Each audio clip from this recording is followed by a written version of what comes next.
লোকসভাত সংবিধানৰ ওপৰত বিশেষ আলোচনা আৰম্ভ। শাসকীয় পক্ষৰ হৈ কেন্দ্ৰীয় প্ৰতিৰক্ষা মন্ত্ৰী ৰাজনাথ সিঙে এই আলোচনাত অংশ লৈ কয় যে সংবিধান প্ৰণয়নৰ ক্ষেত্ৰত এটা মাত্ৰ দলৰ অৱদান নাই। एक पार्टी विशेष द्वारा संविधान निर्माण के कार्य को हाईजैक और एप्रोप्रिएट करने की कोशिश हमेशा से की गई है। अध्यक्ष महोदय, भारत में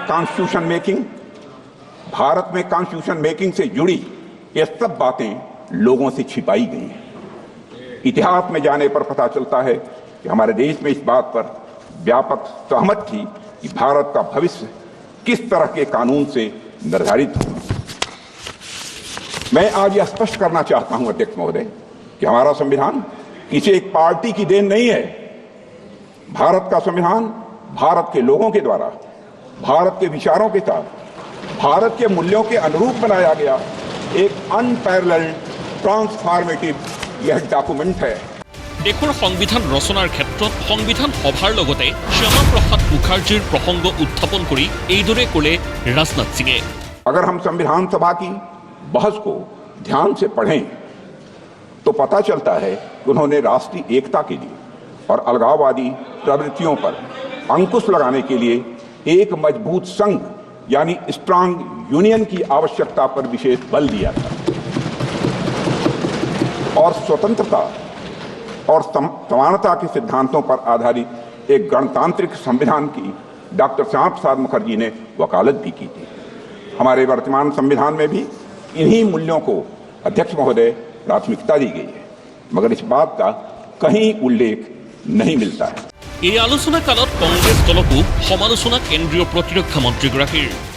हमारे संविधान में समय के साथ कई संशोधन हुए हैं, लेकिन संविधान की मूल भावना आज भी बनी हुई है, ये हमेशा बनी रहेगी। और अध्यक्ष महोदय, कांग्रेस चाहे जितनी भी कोशिश कर ले, लेकिन हम कभी भी संविधान के मूल चरित्र को बदलने नहीं देंगे। आप इतिहास देखें, हमने आपातकाल के काले दिनों में भी संविधान के मूल चरित्र को चोट पहुंचाने के हर प्रयास का मजबूती के साथ विरोध किया था। लाखों की संख्या में संविधान के सिपाहियों ने जेल की यातना झेली है। मैं स्वयं इन यातनाओं का भुक्तभोगी हूं। 18 महीने मैं भी जेल रहा हूं। जेल में रहते हुए मेरी मां की मृत्यु हो जाने पर मुखाग्नि देने के लिए हमको पेरोल तक नहीं दिया गया था। ইফালে কংগ্ৰেছৰ হৈ এই আলোচনাত অংশ লৈ ৱাইনাড সমষ্টিৰ সাংসদ প্ৰিয়ংকা গান্ধী ৱাদ্ৰাই। প্ৰথমবাৰৰ বাবে লোকসভাত ভাষণ দি এইদৰে কয় প্ৰিয়ংকা গান্ধী ৱাদ্ৰাই कि हमारा संविधान एक सुरक्षा कवच है, एक ऐसा सुरक्षा कवच है जो देशवासियों को सुरक्षित रखता है। दुख की बात यह है कि मेरे सत्ता पक्ष के साथी जो बहुत बड़ी बड़ी बातें करते हैं, इन्होंने इन 10 सालों में ये सुरक्षा कवच तोड़ने का पूरा प्रयास किया है। সংবিধানৰ ওপৰত হোৱা আলোচনা কালত বিজেপি দল আৰু প্ৰধানমন্ত্ৰীকো সমালোচনা প্ৰিয়ংকা গান্ধী ৱাদ্ৰাৰ। संविधान में सामाजिक, आर्थिक और राजनीतिक न्याय का वादा है। ये वादा एक सुरक्षा कवच है जिसको तोड़ने का काम शुरू हो चुका है।